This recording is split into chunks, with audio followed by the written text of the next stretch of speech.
दोस्तों देखिए, जिस तरह चीन बार बार भारत की जमीन पर दावा ठोकता है और कब्जा करने की कोशिश करता है, उसी अंदाज में अब नेपाल भी भारत पर आरोप लगाने लगा है। उसका कहना है कि भारत ने उसकी भूमि पर कब्जा कर लिया है। यह इल्जाम नया नहीं है दोस्तों, लेकिन इन दिनों यह और ज्यादा सुर्खियों में है। दरअसल 18 अगस्त को चीन के विदेश मंत्री वांग यी भारत दौरे पर आए थे। भारत और चीन के बीच कई अहम मुद्दों पर बातचीत हुई और अंततः 5 साल बाद यानी 2020 के बाद पहली बार दोनों देश आपसी व्यापार को लेकर सहमत हुए। और अब जरा सोचिए, इस व्यापार के लिए जो रास्ता चुना गया है वह है लिपुलेख दर्रा। यहीं से विवाद खड़ा हो गया। नेपाल को इस बात से सबसे ज्यादा आपत्ति है। नेपाल का कहना है दोस्तों कि अगर भारत और चीन के बीच व्यापार होना है तो उसे बीच से हटाकर कैसे किया जा सकता है। नेपाल साफ आरोप लगाता है कि लिपुलेख भारत का हिस्सा नहीं है बल्कि उसका इलाका है, और इसलिए अगर भारत इस दर्रे से चीन तक माल भेजना चाहता है या चीन से माल भारत लाना चाहता है तो पहले नेपाल से अनुमति लेनी होगी। अब सवाल उठता है कि असलियत क्या है, आखिर ये लिपुलेख दर्रा कहां पर है और इसकी इतनी अहमियत क्यों है। दोस्तों, लिपुलेख दर्रा उत्तराखंड राज्य के पोखरागढ़ जिले में स्थित है। यह इलाका भूगोल और रणनीतिक दोनों दृष्टि से बेहद महत्वपूर्ण है। इसकी अहमियत इसलिए और बढ़ जाती है क्योंकि यहीं पर तीनों देशों की सीमाएं मिलती हैं, भारत, चीन और नेपाल। इसे त्रिकोणीय सीमा क्षेत्र भी कहा जाता है। एक छोटी सी जगह लेकिन तीन देशों के बीच तनाव और व्यापार दोनों की कुंजी यही है। अब नेपाल यहां सिर्फ लिपुलेख तक नहीं रुका दोस्तों, उसने दावा किया कि काला पानी और लिम्पियाधुरा भी उसके इलाके में आते हैं। यानी पिथौरागढ़ जिले के ये तीनों क्षेत्र, लिपुलेख, काला पानी और लिम्पियाधुरा, जिन्हें भारत अपना हिस्सा मानता है, नेपाल उन्हें अपना बताने पर अड़ा हुआ है। यह पहली बार नहीं है जब नेपाल ने ऐसा किया है। आपको याद दिला देता हूं दोस्तों कि 2015 में भी नेपाल ने इसी तरह का विवाद खड़ा कर दिया था, जब भारत के प्रधानमंत्री और चीन के राष्ट्रपति ली केक्यांग के बीच व्यापार समझौते पर चर्चा हो रही थी तो नेपाल ने विरोध जताया था। उस वक्त नेपाल ने भारत को सीधे तौर पर कुछ नहीं कहा बल्कि चीन को एक औपचारिक डिप्लोमेटिक नोटिस भेज दिया। उसमें साफ लिखा गया कि अगर लिपुलेख दर्रे से भारत और चीन व्यापार करते हैं तो नेपाल इसे मान्यता नहीं देगा। यानी साफ है कि नेपाल बार बार इसी मुद्दे को उठाकर दोनों बड़े देश भारत और चीन के बीच अपने लिए जगह बनाना चाहता है। अब जरा आगे का परिदृश्य देखिए दोस्तों।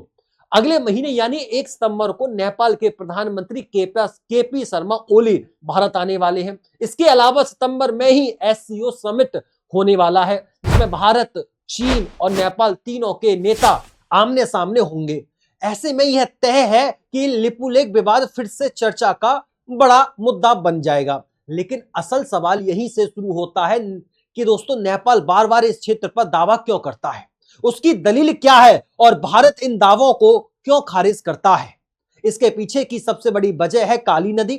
नेपाल का तर्क है कि काली नदी का उद्गम लिम्पियाधुरा से होता है और इसलिए पूरा इलाका उसी का है, जबकि भारत कहता है कि काली नदी का स्रोत काला पानी है और यह पूरा क्षेत्र भारत का हिस्सा है। अब दोनों के दावों के पीछे अलग अलग ऐतिहासिक तर्क और नक्शे हैं।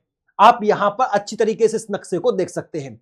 यही वजह है कि यह छोटा सा इलाका दोनों देशों के बीच बड़ा विवाद बना हुआ है। दोस्तों, इतना ही नहीं, नेपाल इस विवाद को मजबूत करने के लिए इतिहास की एक पुरानी संधि का सहारा लेता है। इसे कहते हैं सुगौली संधि। नेपाल का कहना है कि इस संधि के अनुसार लिपुलेख और आसपास का इलाका उसका हिस्सा था और भारत ने उस पर जबरन कब्जा कर लिया। दोस्तों, अब बात करते हैं उस ऐतिहासिक घटना की जिस पर नेपाल बार बार भरोसा करता है, यानी कि सुगौली की संधि।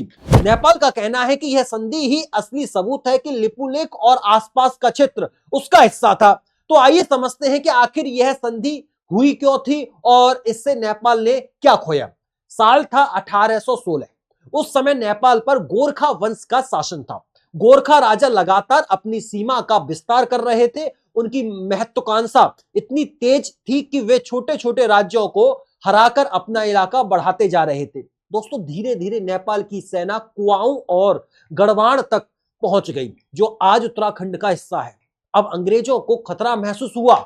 उस दौर में पूरे भारत पर ब्रिटिश ईस्ट इंडिया कंपनी का प्रभाव था। उन्हें लगा कि अगर नेपाल यूं ही बढ़ता रहा तो जल्द ही यह अंग्रेजों के साम्राज्य को चुनौती देने लगेगा। इसलिए ब्रिटिश ईस्ट इंडिया कंपनी ने नेपाल को रोकने का फैसला किया। गोरखा राजा को चेतावनी दी गई कि वह आगे बढ़ना बंद करें और कब्जाए गए इलाकों को छोड़ दें, लेकिन नेपाल पीछे हटने को तैयार नहीं था। नतीजा हुआ युद्ध। दोस्तों इसे हम एंग्लो नेपाल वॉर कहते हैं। युद्ध शुरू हुआ और गोरखा सैनिकों ने शुरुआत में जमकर मुकाबला किया। उनकी बहादुरी आज भी मिसाल है, लेकिन ब्रिटिश ईस्ट इंडिया कंपनी की सेना बहुत बड़ी और संगठित थी। धीरे धीरे नेपाल की सेना हारने लगी और अंततः गोरखा राजा को मानना पड़ा कि वे अंग्रेजों के सामने टिक नहीं सकते। दोस्तों अब आया सबसे अहम मोड़। 4 मार्च 1816 को दोनों पक्षों के बीच एक संधि हुई जिसे कहा जाता है सुगौली की संधि। इस संधि के तहत नेपाल ने अपनी विशाल भूमि का बड़ा हिस्सा खो दिया। अंग्रेजों ने शर्त रखी नेपाल स्वतंत्र रहेगा, उस पर सीधा शासन नहीं होगा, लेकिन बदले में उसे कई इलाके ब्रिटिश भारत को देने होंगे। इन इलाकों में शामिल थे उत्तराखंड का कुमाऊं क्षेत्र, गरवान क्षेत्र, सिक्किम का बड़ा हिस्सा, तराई का मैदान। आप जरा सोचिए, नेपाल की कुल जमीन का लगभग 1/3 हिस्सा इस संधि के बाद चला गया। इतना बड़ा भूभाग खोना किसी भी देश के लिए बहुत बड़ा झटका था दोस्तों। यही कारण है कि नेपाल आज भी इसे अपने दिल का जख्म मानता है। जब भी लिपुलेख, काला पानी और लिम्पियाधुरा का विवाद उठता है तो नेपाल सुगौली संधि की ओर इशारा करता है और कहता है, देखिए यह सब मेरा क्षेत्र था, लेकिन यह कहानी यहीं खत्म नहीं होती। संधि में एक और बहुत बड़ी शर्त रखी गई थी। अंग्रेजों ने कहा, जब तक हम अनुमति ना दें नेपाल किसी अन्य देश से कोई संधि या समझौता नहीं कर सकता। यानी नेपाल की विदेश नीति पूरी तरह से अंग्रेजों के नियंत्रण में चली गई। इसका नतीजा यह हुआ कि नेपाल अपनी पुरानी ताकत खो बैठा। जो नेपाल कभी अपनी सीमा बढ़ाने की कोशिश कर रहा था, वही अब सिर्फ पहाड़ी इलाकों तक सीमित रह गया। आज अगर आप नक्शे में देखेंगे तो समझ पाएंगे कि नेपाल का आकार छोटा और लंबा क्यों है। यह संधि ही उसकी असली वजह है और यही कारण है कि नेपाल जब जब भारत पर आरोप लगाता है तो उस जमाने के जख्म ताजा हो जाते हैं। अब आप सोच रहे होंगे, अगर इतना बड़ा इलाका नेपाल से छीन लिया गया था तो भारत का इससे क्या लेना देना। दरअसल उस दौर में यह सारे इलाके ब्रिटिश भारत का हिस्सा बने थे और जब भारत स्वतंत्र हुआ तो वही इलाके भारत के साथ मिल गया। यही वजह है कि भारत इसे अपनी जमीन मानता है। भारत का तर्क बिल्कुल साफ है। आजादी के बाद इन इलाकों को भारत के नक्शे में शामिल किया गया, आप यहां पर देख सकते हैं। और 1950 से पहले तक नेपाल ने कभी औपचारिक रूप से दावा नहीं किया था। न किसी राजा ने बोला, न किसी सरकारी कागज में यह लिखा गया था। लेकिन अब अचानक नेपाल क्यों कह रहा है कि यह उसका इलाका है? यही सबसे बड़ा सवाल है। दोस्तों अब आते हैं उस दौर पर जहां से असली विवाद बार बार सतह पर आने लगा, यानी 1950 के बाद। भारत कहता है कि अगर काला पानी, लिम्पियाधुरा और लिपुलेख सच में नेपाल के इलाके थे तो नेपाल ने 1950 से पहले कभी क्यों दावा नहीं किया? ना किसी राजा ने बोला, ना किसी अखबार ने छापा, ना किसी आधिकारिक दस्तावेज में यह दर्ज हुआ। भारत का सीधा तर्क है, अगर यह इलाका नेपाल का था तो कम से कम एक सबूत तो होना चाहिए। क्यों कोई नक्शा नहीं, क्यों कोई समझौता नहीं, क्यों कोई ऐतिहासिक घोषणा नहीं? लेकिन नेपाल के पास पुख्ता प्रमाण भी नहीं है। इसके उलट भारत के पास कई तरह के दस्तावेज मौजूद हैं। अब जरा 2019 की घटना को याद कीजिए, जब भारत ने अनुच्छेद 370 हटाया और जम्मू कश्मीर को 2 हिस्सों में बांट दिया, जम्मू कश्मीर और लद्दाख। उस समय भारत सरकार ने एक नया नक्शा जारी किया था। आप यहां पर देखिए दोस्तों, इस नक्शे में लिपुलेख, काला पानी और लिम्पियाधुरा को भारत के हिस्से के रूप में दिखाया गया। यही वह पल था जिसने नेपाल के पेट में सबसे ज्यादा दर्द पैदा किया। नेपाल ने कहा, भारत ने हमारे क्षेत्र को अपने नक्शे में कैसे शामिल कर लिया, जबकि भारत ने साफ कहा यह क्षेत्र हमेशा से हमारे नक्शे में रहे हैं, इसमें नया क्या है। भारत का कहना था कि नक्शे बनाना ही काफी नहीं है, असली मुद्दा है अधिकार और सबूत। और अधिकार भारत के पास है क्योंकि यहां उसकी प्रशासनिक पकड़ है, जहां भारत की सुरक्षा चौकियां हैं और यहां भारत की सड़कें हैं। लेकिन नेपाल यह मानने को तैयार नहीं हुआ। उसने कहा कि भारत जबरन कब्जा जमाए हुए हैं और 2019 के नक्शे के जवाब में नेपाल ने 2020 में अपना नया नक्शा जारी कर दिया। यहां साफ साफ देखिए। अब जरा सोचिए, नेपाल की संसद में जब यह नक्शा पेश हुआ तो उसे संवैधानिक मंजूरी भी मिल गई। सांसदों ने तालियां बजाकर इसे ऐतिहासिक कदम बताया। नक्शे में नेपाल ने साफ दिखा दिया कि काला पानी, लिम्पियाधुरा और लिपुलेख उसी के हिस्से हैं। लेकिन नेपाल के भीतर इस पर दो अलग अलग राय बनी। कुछ नेताओं और नागरिकों ने कहा भारत ने सच में हमारे क्षेत्र पर कब्जा कर रखा है और हमें अपना हक लेना चाहिए, जबकि दूसरी ओर कुछ लोगों ने कहा भारत हमारा परिवार है, भारत और नेपाल का रिश्ता खून और रिश्तेदार का है, झगड़ा करना ठीक नहीं है। याद कीजिए, जब पीएम मोदी नेपाल गए थे तब वहां के नेताओं ने क्या कहा था? भारत और नेपाल का रिश्ता बेटी व्यवहार जैसा है, यानी दोनों देश परिवार जैसे हैं और परिवार में झगड़े होने का मतलब है दिलों में दूरी आना।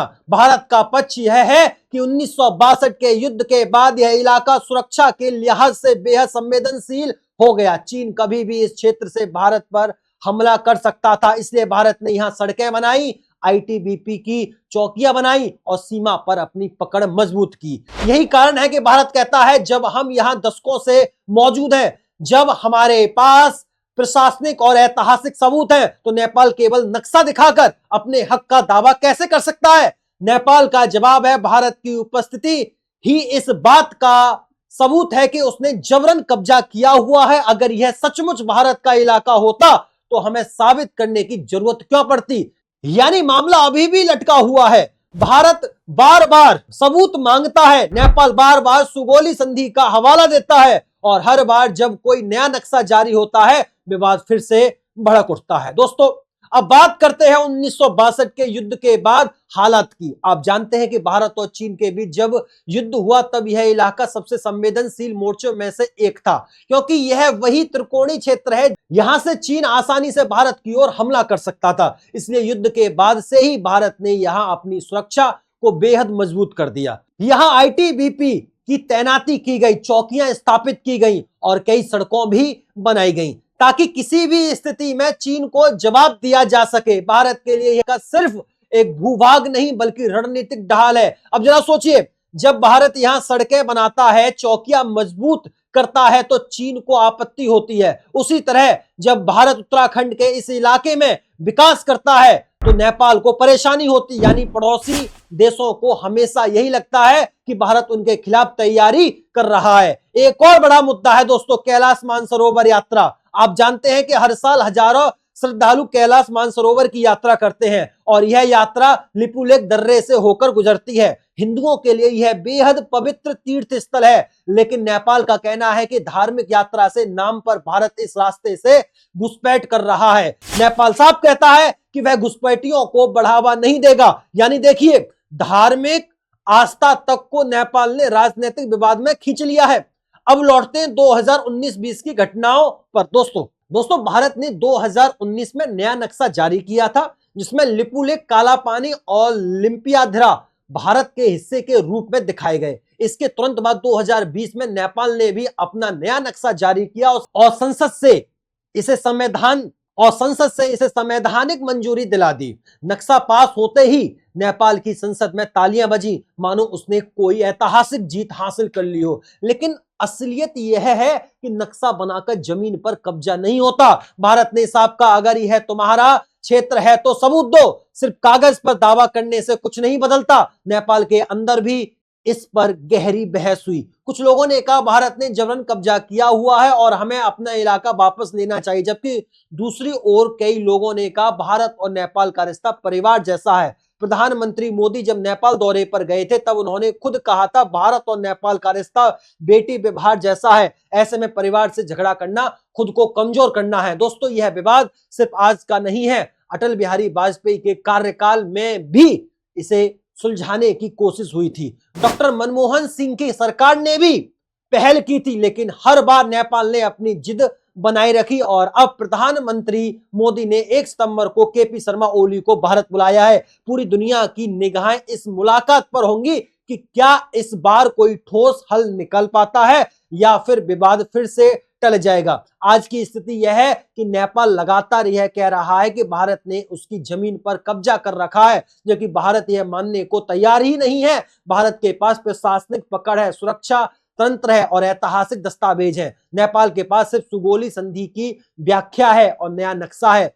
अब असली सवाल यही है, आने वाले वक्त में क्या नेपाल मान जाएगा? क्या वह भारत के साथ मिलकर समझौता करेगा या फिर चीन के बहकावे में आकर यह विवाद और गहराएगा? तो दोस्तों, आप अपनी राय जरूर कमेंट सेक्शन में लिखें। क्या आपको लगता है कि नेपाल सही है, चीन सही है या भारत सही है? और आने वाले समय में इस विवाद का हल किस दिशा में जाएगा? हम मिलते हैं अगले वीडियो में। अगर आप चैनल पर नए हैं तो चैनल को सब्सक्राइब कर लीजिएगा, वीडियो को लाइक कर दीजिएगा। फिर मुलाकात होती है, तब तक के लिए नमस्कार, राधे राधे, राम राम, जय श्री राम, जय हिंद, जय भारत, वंदे मातरम। मैं गौरव तेवती और आप लोग देख रहे थे टीटीआई स्टडी। नमस्कार।